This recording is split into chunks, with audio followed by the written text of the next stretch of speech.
All right, I believe I have the aircraft now, and so ladies and gentlemen, welcome.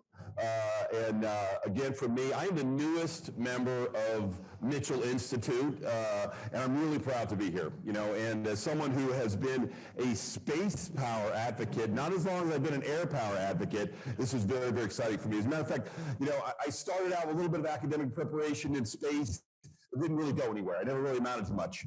But it was the height of the surge in Iraq in about 2000, let's say 6 time frame, and I was running a lot of the air war. I knew a lot about fighters. I knew a lot about tankers and airlift and ISR.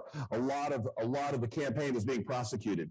But this guy named John Hyten, Colonel Hyten, was there with me, and he goes, "Gus, you know a lot about air power." He goes, do you know anything about space capabilities?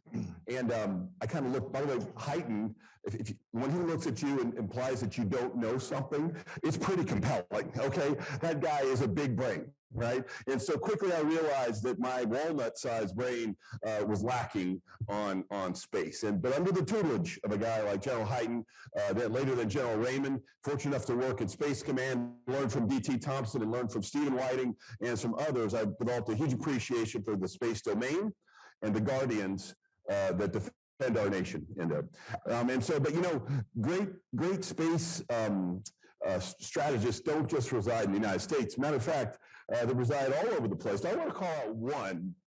You know, in a small town in England, there's a young boy who was different than the other kids. And this young lad, the other kids were making paper airplanes, you know, but this young lad was thinking beyond that. He was looking up into space, and he was making and trying to craft paper satellites, you know? And while young Jeremy Attridge never realized his full potential as a guardian, he fell short as a fighter pilot, what I want to offer you is a couple sticks here so you can practice orbital mechanics and positioning to advantage in the space domain. So anyway, again, everyone, thanks for everyone's attendance today, to include our international partners. I'm glad to be here. And we have an awesome panel, by the way.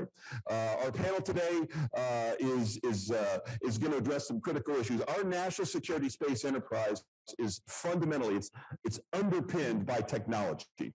And the panel today is going to provide insights regarding how mission demands drive innovation, what sort of technological solutions will be most helpful, and how this ties back to some of the core mission areas and imperatives that exist, especially when we realize this is an increasingly contested environment.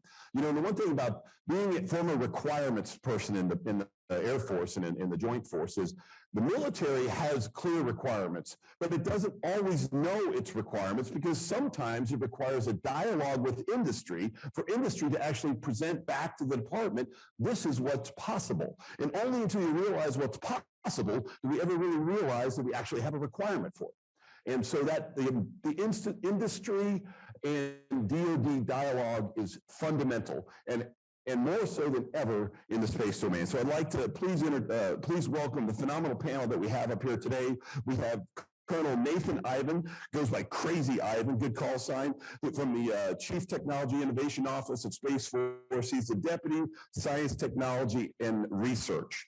We also have with us Scott Forney, who's the president of General Atomics Electromagnetic Systems, which we're very glad to have, and Chris Worley, our vice president of DoD Earth Intelligence Programs at Maxar Defense. And so let's please welcome this awesome panel.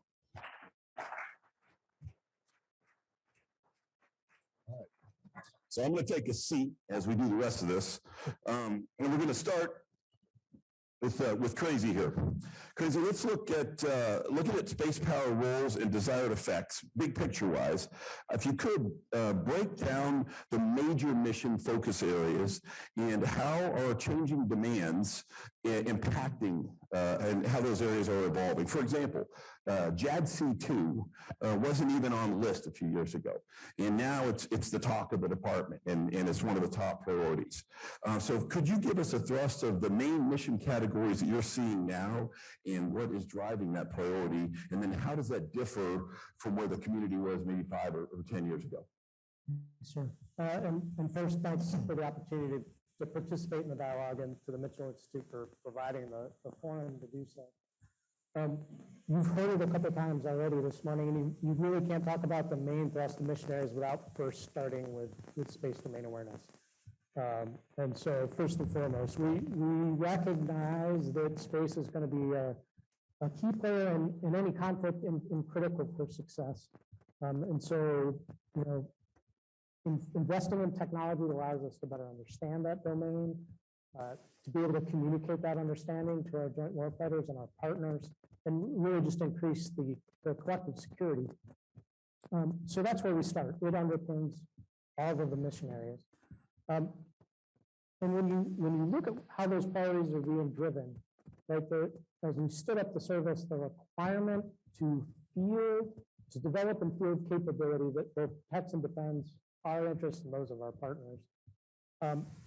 We look at things like the new resilient missile warning and missile tracking, intelligence, surveillance, and reconnaissance capabilities, assured TMT for the joint force, SATCOM, and you mentioned C2. When you walk through that list, that doesn't sound any different than the things we were talking about 5 or 10 years ago. I think what's changed is the way we're approaching them. We've talked about proliferated resilient architectures, hybrid architectures that take into account the large growth in the commercial capacity. It wasn't really there 5 or 10 years ago. So I think that's how it's changed. But to specifically address JADC2, I mean, command and control has been a joint function since the dawn of warfighting, right? So we've always been focused on it. But to highlight why space is, and the technology that it brings, is critical to our success in that fight. You know, along with our service partners, we're looking to develop and field the space layer for sensing, the space layer for communications, for networking, in order to increase the speed, the agility, the resilience of our ability to make joint command and control and battle management decisions. And so that's our contribution, and that has really exploded over the past 5 or 10 years. It's been a priority for the Secretariat as operational imperative, and it's a priority for the service as we look to invest in technologies to make that better. Thank you. So, well, how does it, you know, the Space Force inherited a lot of the legacy capabilities that's exquisite and on orbit, as you also try to chart a course towards a future design. How do you see that those things happening together? Can you give us any insights on how you see that the portfolio into the future? Yeah, so when you're with the S&T portfolio, I'd argue that the Space Force has a pretty balanced portfolio when it comes to science and technology.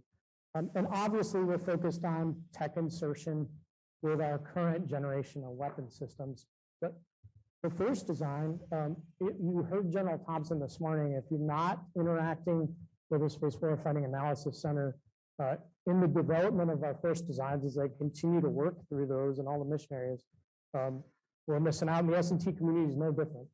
So we're looking at what are those key technology gaps and capabilities that are required in order to make those force design architectures close. So we look to capture those and help solve those problems from an S&T community. But we're also looking out beyond the force design, doing future forecasting and scanning the technology horizon, really kind of left of the acquisition process and left of the force design process. So what is it that we could do?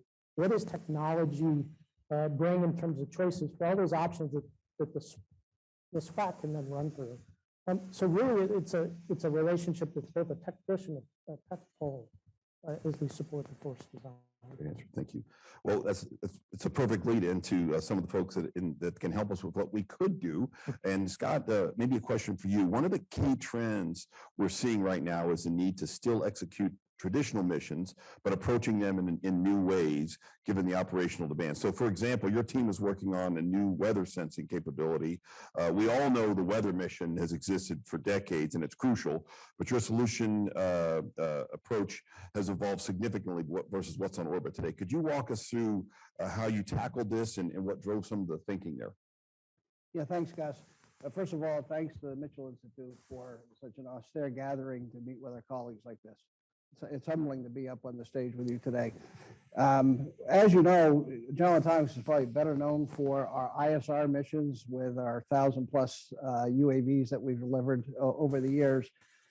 So our goal was to take that technology to space domain awareness in space. And we didn't launch our first satellite until 2019. So we're the sort of the newcomers. And then we're fortunate enough to buy 6 companies to give us a jump start so we could go after the EOIR weather system program, and amongst others. Unfortunately, we did that in the middle of COVID, trying to hire people in COVID and trying to execute in new facilities and building new clean rooms and new environmentals was obviously a challenge. However, our goal from the beginning was simple. We are a hyper vertically integrated company, so we try to build just about anything we design. And our approach was, how agile can we be? Can we treat this as we do our IRAD programs to be able to be a lower cost provider, a smaller satellite bus? And in the end, we found really great teammates because we looked at the prior programs that weather satellites aren't new. Obviously, they keep restarting the DMSP replacement program. I think the last one was called Speedy. We learned from that program. We did bid it. And I'll give you one lesson learned. Don't ever offer an option because it gets included in your price tag. So we won't do that again. But we did pick key teammates. So EO Vista has been a key teammate to come up with a 16-band, really small scale sensor that is low cost, very, very capable, and also fits the swap of our Grande satellite. We picked Parsons to help us with ground stations, and we picked AER to help us to process the data. But one of the companies we bought, which was the former GuideStar, has been doing weather predictions using a lot of weather data, trying to decide when's the best time to make optical intrusions, whether it's with laser communication terminals or high energy lasers. And so we leveraged that in-house capability. We had some folks that were from NOAA that worked in the company. So we really wanted to get the technology edge. And since we were the newcomers, we knew that we had a lot more to prove to make sure that we could to go after that. So today, our payloads are demonstrating in the lab. Our clean rooms are built. Our environmental test facilities are in. We've hired the people, gotten through, I think, COVID attrition challenges. Denver, Colorado, as we all know, is probably the worst place to be in the middle of this change and a great resignation. But here we are today, feeling pretty good about our technology. And most importantly, the Space Force customer has just been awesome to work with. Very, very good. So thanks for the question. Great. Thank you, Scott. Okay, Chris, over to you. Your company has really upended things in space, and your capabilities on orbit, it's available to commercial users and government clients for once the realm of probably the most classified parts of the military. But we see your imagery broadcasts at the Nats games. We see it shaping battlefield outcomes in Ukraine. Can you talk to us about how it has been operating in this arena and what you've learned as a pioneer from the real world factors you guys have seen? Thanks, and thanks for the invitation to participate. So it's unfortunate that an event such as Ukraine has brought us to the forefront of people's attention, and unfortunately, in global history, that's too often the case. But Maxar is fortunate in the capabilities that we've been able to bring forward, and the biggest lesson learned, I think, is the importance of the ability to share information. The Five Eye construct was largely derived from a Cold War mindset, and who are our allies now, right? In Europe, Poland, it's Germany, in the Pacific, Philippines, Japan. The ability to say no foreign needs to be removed from our lexicon. And an unclassified commercial data set, it should be yes foreign, right? To us, that has been the key to, I think, what we've seen is a common geospatial framework to operate from mission planning to post-mission debrief, identifying displaced persons, ER support to Tonga when the volcano erupted, even to now looking at Florida, right, post-Hurricane Ian.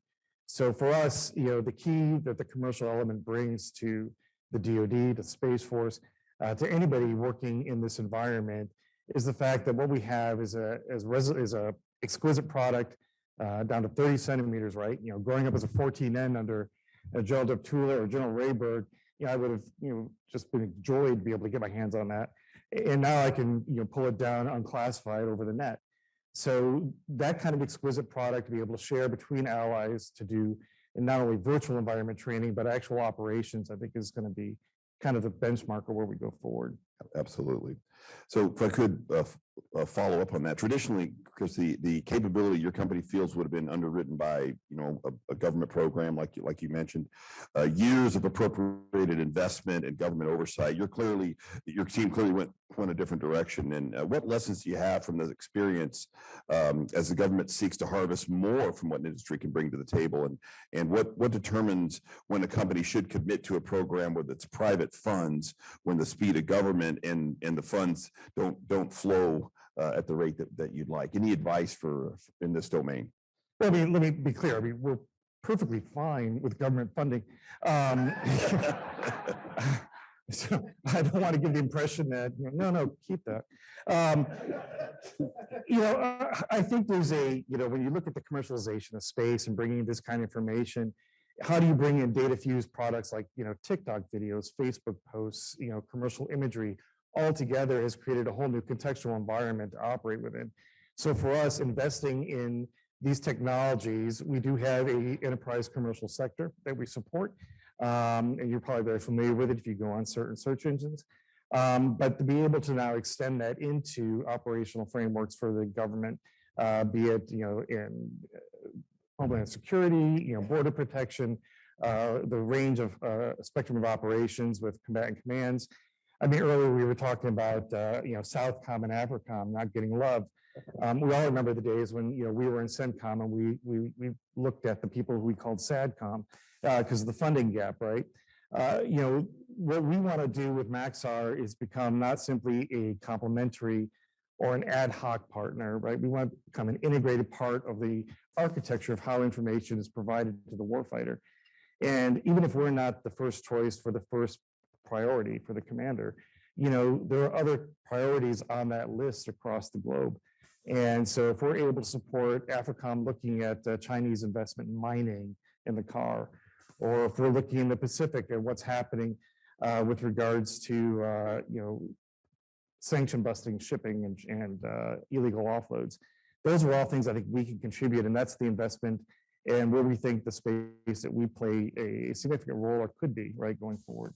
Fantastic. If I could just jump on something you said, as a air component commander in a region that was very turbulent, a lot of the relationships are based on trust. And when you can walk into a host nation and you can push an image across the table or information across the table that you can quickly get to right before the meeting to bolster your discussion point is instrumental. And so I completely agree. We need to use our commercial capabilities to bust through the and morass that we have with a lot of the systems that we deal with government-wise. So thank you for bringing that up. Okay, Crazy, back over to you. Not all capabilities are on orbit and space. Matter of fact, there's so much of space that's the ground segment and the links. And could you talk to us a little bit about those ground segments and how they're evolving? And we clearly need to improve how we communicate capabilities on orbit to accommodate broader multi-nodal connections, plug and play evolution, integration with commercial. But how does that play into the ground piece of it? So I have the opportunity to work for the Chief Technology Innovation Officer in the Space Force, and that's kind of didn't exist in any other service when we stood up the Space Force. And Dr. Lisa Costa has a role in being a champion for things like open standards and architectures and modular design when it comes to the technology, especially the digital technology that's involved in our ground systems. It prevents things like vendor lock and promotes reviews, cybersecurity, those kind of things, taking an enterprise view from the service perspective. And we've had that view when it comes to enterprise ground services for several years now, really predates the stand-up of the Space Force. It's a tough challenge. Space Systems Command is working towards that challenge as they bring on new capability, because we're trying to avoid that stovepipe architecture that has come in the past. And so that's been a big focus for my boss as we look at how we develop those. those architectures. And you can see, in terms of the multimodal connections, it was probably 5 or 6 years ago that, small business innovation research funding supported look at that kind of, phased array antenna technology for ground systems to be able to talk to the on-orbit assets. And we've now seen that go through studies through what was then SMC, now Space Systems Command. And you're starting to see that being awarded in contracts for development, just last summer. So I think we're making a lot of progress there, but still a lot of work to do. Great. Okay. Thanks, Tracy. Okay, Scott, back to you. Your company is also on the forefront of helping pioneer, no kidding, maneuver in space. Your work on space nuclear thermal propulsion through DARPA Draco program is really looking to change how we execute missions in space for both military and exploration purposes. Can you walk us through any of the vision that your company has in this area? Yeah, Gus, thanks. Really exciting program. General Atomics has actually been pursuing nuclear space since 1958. We were the leaders on the program called Project Orion, which today I don't think anybody would ever recommend, but it was a pulse detonation. It was basically little atomic bombs behind a spacecraft to launch out of space and do the same thing in space. However, it was definitely a very, very interesting and efficient propulsion system and efficient. In 1965, the United States launched the only fission reactor that we've ever launched, which was the SNAP-10A. And that SNAP-10A was a demonstrator.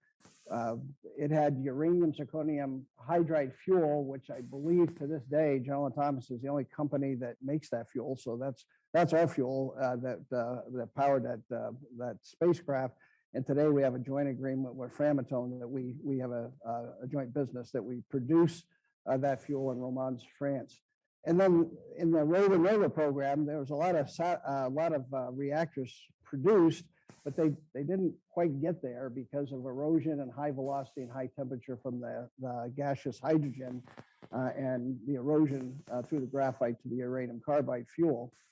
Well, over the years, there's been many other ups and downs. So when you get to nuclear thermal propulsion today, we've expended a fair amount of IRAD working on the fuel problem to solve that erosion problem. And we went into the program, whether it's nuclear thermal propulsion for NASA or for DOD, thinking that we could use our silicon carbide material, but the temperature's just too hot. So we came up with zirconium carbide tubes, and we've done a lot of high temperature, high flow testing to solve that problem. But that wasn't it for us. We had to come up with new fuels, and we're teamed with a company called X Energy on that program. We wanted to learn more about cislunas. We think XGEO is so important for DOD in the future that we started looking at what other opportunities. So we were on Draper's team to go on the far side of the moon on the Commercial Lunar Payload System program in 2025. Very excited about that. And we recently bid, I guess not so recent, back in April, we bid on the Cislunar Highway Patrol System, now here called Oracle. So hopefully that announcement is made soon on who wins that program. For us, it's also about communication. How do you communicate with something that's out at Lagrange point 2 effectively? So one of the reasons why we started investing in optical communication is to ensure we could communicate. And because of all the ISR we've done in airborne, now we're trying to bring that to space with different laser-related LiDAR technologies and other ISR capabilities and communication capability, because we're going to need to be able to see real time for space domain awareness for some of these systems. So it's very exciting. We have not had so much excitement in our fuel factory in probably 20 years. So we're going to town right now, and I think it's a renaissance. So we're very hopeful. Thanks, Scott. You used about 10 words that I've never even heard before in my life, so that's awesome.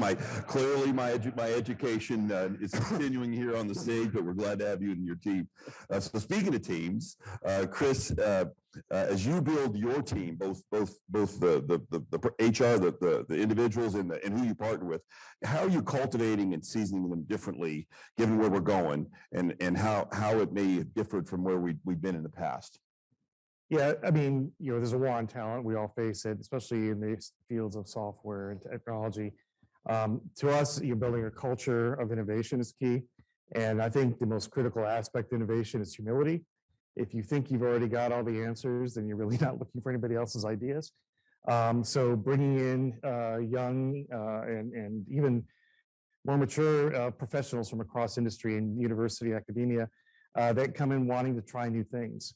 I mean, Maxar, you think, okay, we take pictures from space. Great. We also do ground MTI, which nobody, may not think, well, how did you do that? Well, we did it through people thinking about phase-like collection from a single image and being able to identify whether something is moving through those phases and identifying the speed with which it's being done. We do not simply looking at the Earth, but non-Earth imaging. So if you're looking at your satellite constellation and wondering, do I have a maintenance issue? We can now picture that and tell you. So to us, building that kind of a culture of free discussion, new ideas, new ways of looking at problems from an old framework, I think that's key, right? It's compensation is always going to be critical. We all have to live and eat and support our families, but there's more to life than that. There's rewards, there's commitment, right? A lot of us who were in uniform before we retired, we're back here not because of simply we want a job, but because we still care. Within the field of technologies and at Maxar, it's really as a group of people who still care, and that's kind of what we build our company on. Fantastic, thanks. Scott, how about you? How are things changing with your teams? That's a great question. I agree that getting the right resources is the most challenging problem of our time anyhow. And when we're diverse, it even makes it that harder. So General Atomics has started 12 scholars program from Florida to Purdue to MIT to California to Mexico, Alabama and Mississippi, trying to make sure that we find the best of the best to come work for the company.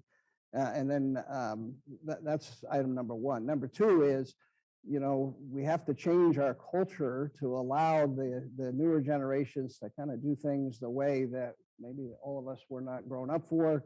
Things like alternate work weeks. 10, 20 years ago, I would have never thought that all of us would be having to do 980s or work from home, but that's the new environment we're in. The other thing is we have to win or at least self-invest in really critical R&D programs to keep them interested. So whether it's a nuclear reactor in space, I mean, go figure, who would have thought we'd be talking about that today, or going to the moon on the backside so that we could see what's going on. Do we have the right ISR space domain awareness capability? And I think the answer is it's all coming together. And then investing in your people for training has been a big thing. So we elected to invest to provide all of our environmental equipment, even though as of today, I think we've produced 32 satellites. We wanted to make sure in the future we could do all the environmental testing in-house, mostly because of our classified customers, but equally for the personnel. They want to touch it and feel it and make sure that they have the right hardware. And then lastly for us, we had a Space Mission Operations Center that we're controlling satellites from right now. And, the folks that are operating the system gave us all this feedback. So by the end of this year, we'll have a new capability to operate 12 different systems concurrently. So we're very excited about those capabilities. Of course, we can't talk about classified programs, but I'm going to steal Chris's term. It should be yes for. We should have more international cooperation for certain to help out with about this new generation of pioneers in space. We're getting that message loud and clear. Well, so for both of you, Chris and Scott, if the government wants to increase innovation, investment, and agility from industry, what kind of reforms are needed to help you guys do your jobs better? What advice do you have for the government in those areas? And maybe we'll go with Chris and then to Scott. Thank you. I think, the key to integrating us is going to be speed. And I don't mean speed of technology development or even fielding, but how do you integrate us into your ConOps? That's been one of the biggest challenges is people see what commercial industry can do, whether it's, not our company even. I mean, if you're talking about all this realm of commercial tech that's out there, AI, ML, imagery, RF, it's fascinating. People want it. But then getting into, the JROC, the requirements process, a program of record, bringing it into the ConOps, identifying how we're going to bring it into, the communication constellation. Are we going to be part of the mesh network? Are we going to have to create our own support or our own architectures? Those are the kind of discussions we need to have. It's not simply the end use case that the warfighter is going to be employing, that's easy, right? We can deliver that. We can send that. I can text that. The bigger problem is how do we maintain, sustain, and grow from that? And that's the policy part. And I think we are starting to have those discussions. Earlier today, we talked a little bit about that. I think there's been movement with regard to FAR innovation and trying to move the FAR along for commercial companies. I think we haven't spent as much time on the requirement side in innovating that. Whenever a company like ours is given an RFP, you're not seeking our solution. You've already come up with a solution. You're seeking our ability to execute your solution. What if we have a new idea, a different way, a different approach? So I think there needs to be more of that broader dialogue on policy, ConOps, and how to bring in commercial industry. And I think that's one thing that we would love to be a part of. Okay. No, thank you. And Scott, how about? Chris, great answer. For us, we're trying to take a little bit of different approach. We spend a lot of internal research and development funding to figure out what the next thing is going to be to help, because a lot of these classified programs, if you don't have that backbone investment, or if you haven't been in the space business since Moby Dick was a minnow, then you don't have anything to offer. And once you get in these programs, certainly we do all kinds of classified programs across the company, but getting the new systems and getting the approvals is a very slow process, way, way too slow. This isn't about technology development. It's how quickly can you deliver it to the warfighter, which means you need the systems to deliver that. And to be able to bid on these programs, you need to be able to access those programs. So there is I don't know if it's an overclassification, but a big challenge for anybody new in the business. For those that have been in for decades, I suppose it's a bit easier, but we all have our challenges there. That's one aspect. The second aspect is, it'd be nice if we found better ways to have tax credits if we're going to make all these R&D investments. And we're limited today, and the administration would serve us all well to talk about how much better we can do with tax credits as we go forward, whether it's on capital infrastructure or research and development dollars. And the last thing, we have such a responsive need in space to be able to launch. We as General Atomics are trying to try out as many launch providers as we can. We just launched out of New Zealand with Rocket Labs 2 weeks ago on our Gazelle spacecraft that, by the way, it's all operating well. We're waiting to start up the government's payload from Kinetis. And what a great launch that was. From New Zealand, we thought, this is going to be too hard. It wasn't. We launched on Falcon Heavy on SDP-2. Awesome, just perfectly where we need to get it and started up the spacecraft quickly. The same thing with Falcon 9, or we've had several ULA launches. But the point is, maybe we can be more cooperative with the government to help choose those launches, because we may have a preference. And if we want to go quicker, let's choose the right launch mechanism. And there's so many upstarts right now. We even put a deposit in the Firefly we don't even know what launch it's going to be, but we really want to make sure that we have that rapid capability and understand what we're getting into. So it's a very, very exciting time. That's a really great point, Scott. Thank you. Okay, this is the last question for up here for all of you, and we'll start with Crazy Evan first. If we were to grade the Space Force's innovation homework in 5 years from this tech vantage point, what are the key elements we should be tracking and assessing, looking into the future? Well, there's a couple, and Scott and Chris already talked about one. It's looking at our people. So, are we creating a culture that allows us to attract and retain the right kind of technical, scientific talent? As we build this force, that's really going to be required to compete. And so, what are the mechanisms that we're using in terms of talent development on the DoD side, in terms of both folks in uniform and our civilians? So there's a lot of focus on that right now in terms of the type of STEM degrees and backgrounds and experience you have, really to be a warfighter in this domain, quite frankly. So measuring how we're doing on that. The second thing I'd say is, how well are we integrating our partners, both from a allies and partners perspective, commercial, and academia, particularly in the S&T community. So, the university partnership program that the Space Force has stood up is kind of a Many of you in the room have heard about that, very public MOU signings with universities. There's a component of that, the university consortium focused on the research that, we've done a couple pilots and you'll see more in the future where we're trying to leverage cooperative agreements and other transaction authority where universities and industry can partner together to solve problems. And so you'll see us with announcements in the future in areas like SDA and on-orbit servicing and manufacturing and those types of areas. So that's coming in the future. You'll see that. So how well are we integrating? And then most importantly, and we've been talking about it all morning, how are we able to deliver capability and insert technology on an operationally relevant timeline? And a lot of times folks are very focused on the bridging that valley of death, getting things out of S&T into prototype and into programs of records. And we recognize that there are a lot of avenues for transition. It could be into a vendor library. We could work transition to commercial partners who then take it, or the traditional, bring it into a system of record. But I think the measurement that we need to look at it at 5 years and beyond is really it's a thorough put argument, right?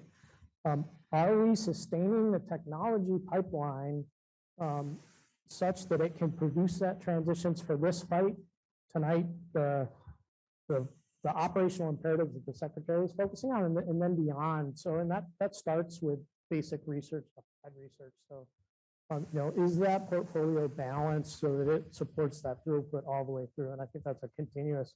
5 years is even kind of short when you look at technology timeline. So, is that timeline healthy? Great, thank you, Chris. All right, Chris, over to you. So for me, I mean, in 5 years, where we are today is largely centralized control and execution of commercial space, coming through the major agencies like NRO and NGA.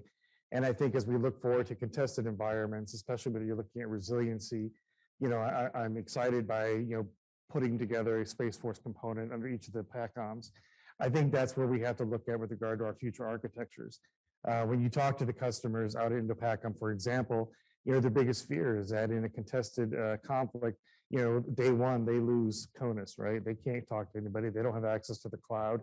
So how do we ensure that what is available gets to them? With our Legion constellation going up, we've been talking to them, maritime surveillance with those additional assets, we'll be able to hit the same spot on Earth 15 times a day. So not every 90 minutes, get an image. So we'll be able to track ships, right, leaving port all the way to destination. That's critical to what they want to keep track of. But if all that goes back through CONUS, through cloud-based architecture that then gets piped to them, and they fear they're going to lose that, how do we maintain, that kind of SA? So for us, the future is judged by the ability to support the warfighter no matter where they are at the edge. And how do we get our capabilities that we want to bring forth as a partner to the edge in the right speed at the right time? It's never good to be the last one to comment because they took all the good nuggets. So I'm going to quote D.T. Thompson from this morning. Let us hope that we are not extinct in being the leader in space in 5 years. I think that's probably number one. That means space control. That means XGO. That means space domain awareness, that we really are continuing to lead. And let's not be afraid of doing things that we haven't done before. We talked about nuclear thermal propulsion, which is important to our company, General Atomics, but there are other nuclear capabilities that maybe we don't get involved with, but it's so important. The Chinese just approved a 10 megawatt reactor. They're going to put it in space. We better make sure that we don't let them do that first, because what are they going to do with it?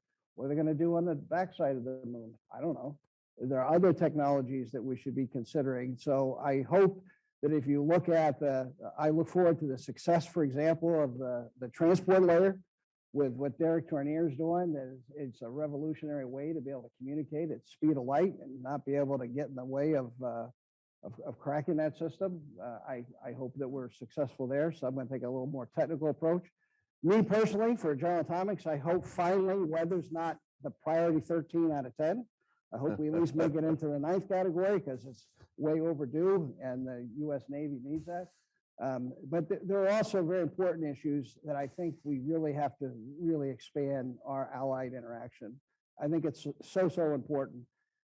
General Atomics works on a system called Talent Thresher, which is a data fusion system. And we think it's really vitally important that we get more and more of the allies to be able to get some of that data in speed of light. And I think that's been the theme here today, all day so far, is we really have to think about our allies. And if nothing else, the Ukrainian-Russian war has taught us that we have to have much closer relationships. So I think those are some judgments. Really good inputs. Okay, all right. We got a few minutes left for some Q&A from the audience. And so, what do we have from the audience for this great panel? See in the back.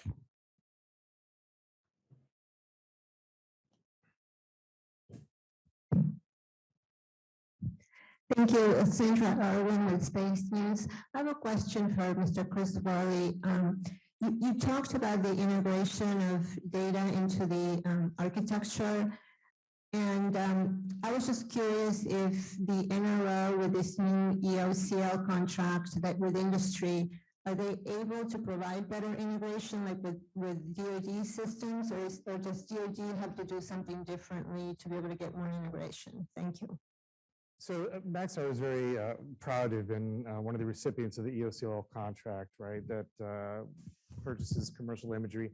And that's made available into the DoD through a program called Global EGD run out of NGA. So that all that imagery is fully available to anyone associated with that program. And we work to educate and train everyone on how to leverage that from NGA. Now we have capabilities beyond EOCL that we continually work with NRO, NGA, and the warfighters across the globe, kind of leveraging, for example, with Ukraine, and to be able to then to share that with our international partners. But that information is already integrated in there. And we don't want to sell the DoD a new piece of glass. We want to be able to integrate into the frameworks, the architectures that you've designed and have identified as your priority. So whether that's creating the APIs to load into Bodhi, to go into your comp of choice, DI2E for targeting. These are all things that we have at the forefront of what we're currently working on from an engineering standpoint. So we don't want to create a Maxar iPad. We want to integrate into what your approach to consuming information is. Great. Other questions? All right, I think we've come to the end of the panel. I just before we end, I just want to say one last thing. It was mentioned before, and that is we just now have stood up the first space componency in Indo-PACOM. And I think it's very, very important, and I'll explain why I think it is. And that is because historically, a combatant commander is a joint force commander. He or she may or may not be an airman, and he certainly may or may not be a guardian. So who do you go to for your understanding and expertise in that domain? It's your component. Right? Historically, we'll go to the air component where there is a DIR Space 4. Well, certainly, if it's a maritime matter, we'll go to the maritime component commander or the land component commander or the special ops component commander. But finally, we have at that same level a space componency, all right, and space expertise, where, by the way, it's just not high-end, exquisite space capabilities that you can answer to there. It's also how to better leverage the commercial pieces that are out there. And so for industry, now you have another avenue of approach. It's the space components that are out there in every one of the geographic COCOMs. It's not just the functional components that exist within U.S. Space Command, it's also the geographics. Because at the end of the day, it's about understanding the customer needs. And where is that customer need really understood? It's in that component. And so I think it's a big thing for the space domain to fight that way. Well, ladies and gentlemen, please a round of applause for this fantastic panel up here. Great job. Well done.